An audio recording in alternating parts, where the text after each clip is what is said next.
Hey guys, what's going on? James here, and another re-signing for the Tampa Bay Buccaneers as they are bringing back exclusive rights free agent CJ Brewer back to the team. It's a one-year deal. It is a minimum contract. So this is something that isn't necessarily surprising, right?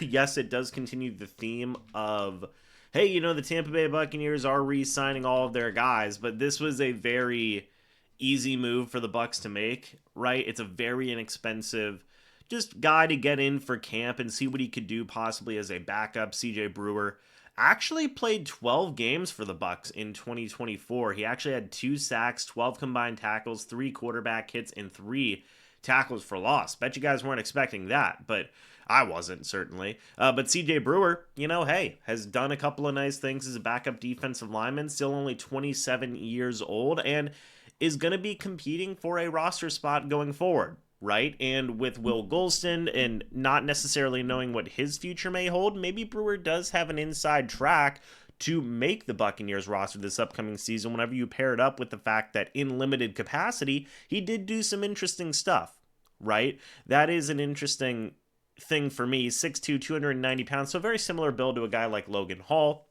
Of course, the Buccaneers did re-sign Greg Gaines, and now they've brought back CJ Brewer. So the depth of their defensive line has been built up a little bit more now. I would be interested in seeing them add another guy, be it in the NFL draft or possibly even a free agency as well. We're going to have to wait and see on that. But overall, hey, fine with CJ Brewer, fine with what he brings as a backup D lineman.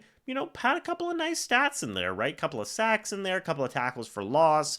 Might be a guy who may figure more into the rotation going forward, and you get him on the super, super cheap deal. Have no problems with that under any circumstances. But what do you guys think about CJ Brewer coming back on the minimum contract and some of those stats I rattled off? Again, pretty interesting stats there. Yeah. In fact, while I'm here, I'm curious to see the overall grade of CJ Brewer if he is here on Pro Football Focus. He is. Okay, so let's see if they gave him a grade. Not great, guys. Not going to be great. I mean, a 56.3 pass rush grade, that was 145th out of 219 defensive interiors. However, 44.2 run defense grade, that was 162nd out of 219. But you know what? Hey, still fine with CJ Brewer coming back. Why not? Get you some cheap depth in the building, and we'll see what he can do going forward. What do you guys think about this re-signing? Let me know your thoughts and opinions about it down in the comments section below. I'd love to hear it. Thank you guys so much for watching this video. Hope you all enjoyed. And as always, guys, I will see you all in the next video or the next live stream. But until then, and as always, guys, goodbye for now, and go Bucs.